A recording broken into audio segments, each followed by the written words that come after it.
Hey guys, today we're gonna compare the FZ25 with its younger sibling in its new avatar.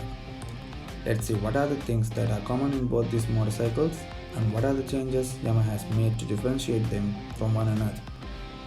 Let's get started.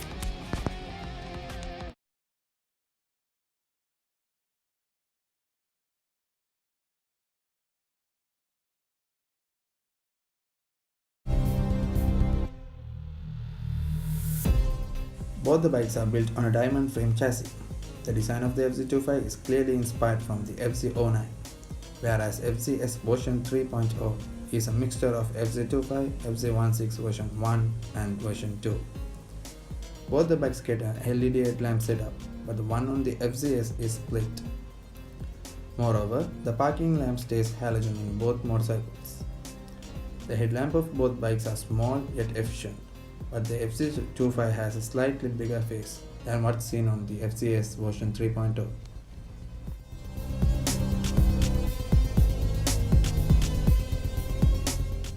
Both the bikes share the same alloy wheel and brakes, where the front disc measures at 282 mm and the rear disc is 220 mm. But FZ-S gets a single channel ABS system, whereas FZ25 in Sri Lanka misses out ABS.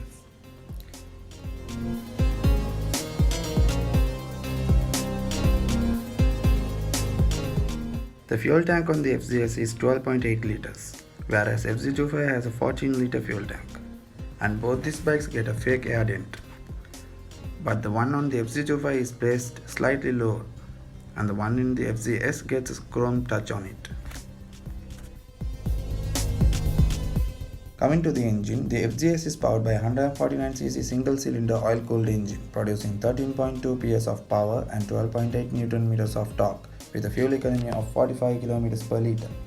The FZ25 is powered by a 249cc single-cylinder oil and air-cooled engine, producing 20.9 PS of power and 20 Nm of torque, with a fuel economy of 35 km per litre on city traffic. The handlebar of the FZ-S has been raised to give you a much more comfortable seating position, and the foot pegs of the FZ-S are center set. Whereas the FZ25 is not completely upright, it has some sportiness in it where you need to slightly get ahead, and the foot pegs on the FZ25 are rear set.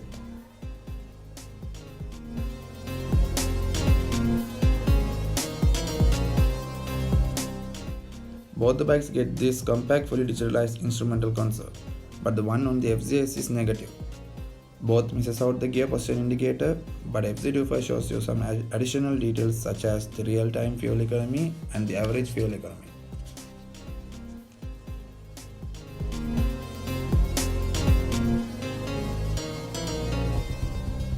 The FZ-S loses out the split seat setup and gets a single piece seat unit, whereas the grab rails of the FZ-S is also revised.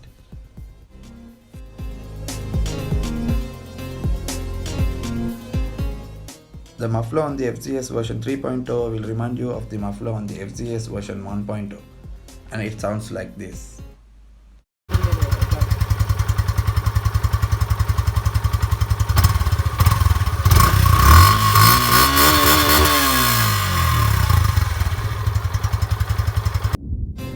The muffler on the FZ25 is redesigned, and the exhaust note of the FZ25 is much more appealing than before.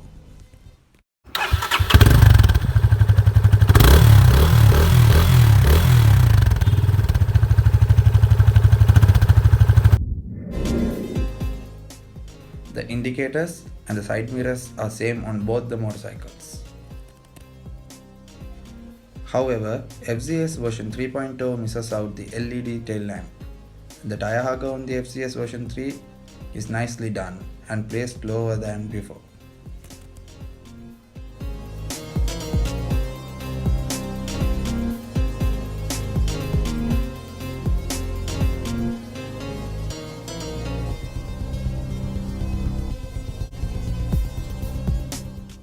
The FZ25 gets a LED tail lamp setup, giving it a sleek rear end view, but the tire hugger of the FZ25 is useless on wet road.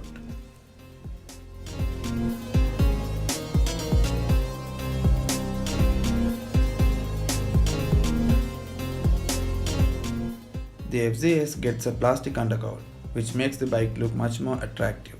This is where the FZ25 looks dull, as it doesn't have an undercowl.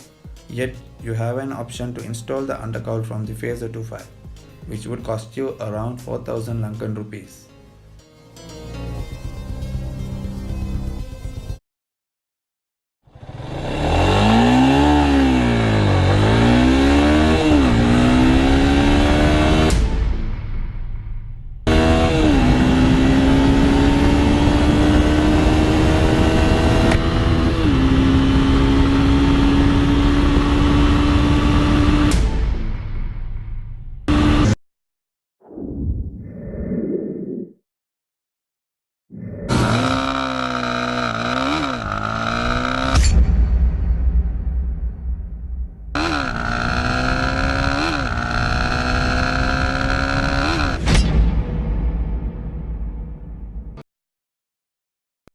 Both the bike will surely give you a big bike feel.